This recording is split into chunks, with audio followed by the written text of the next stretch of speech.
Thanks for staying with us. These spring temperatures sticking around for most of the week, and as the weather continues to warm up, the likelihood of poor air quality goes up as well. Yeah, and one of the major sources of air pollution along the Wasatch Front just may surprise you.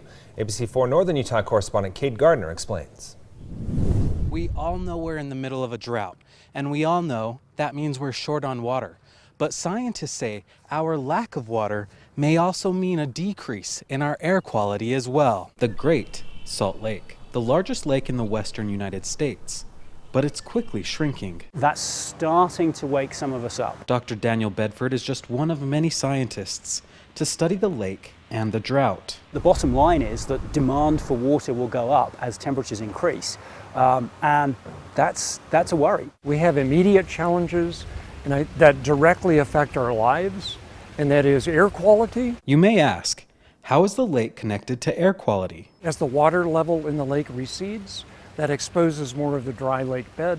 Our canyon winds in the spring and the summer stir up that dust, and that contributes to the deterioration of our air quality. What's so bad about a little dust? Dr. Bedford says we can look to the Aral Sea, which is similar to the Great Salt Lake in climate, but different in that it's almost completely dried up. There are terrible cases of human illness as a consequence of exposure to some of the things that were coming out of the Aral Sea. People were getting very, very high levels of cancer, terrible respiratory ailments. Those are the kinds of things that we might anticipate potentially from a lower lake level. About 50% of the lake bed is exposed. I think there's room for compromise if we approach this and say we need to find a way of preserving about 30% of the water that is normally going into the lake.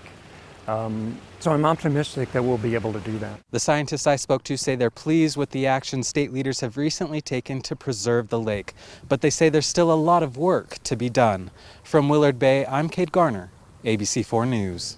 The scientists saying air quality across the Wasatch Front will continue to decline as long as the Great Salt Lake's water levels remain low.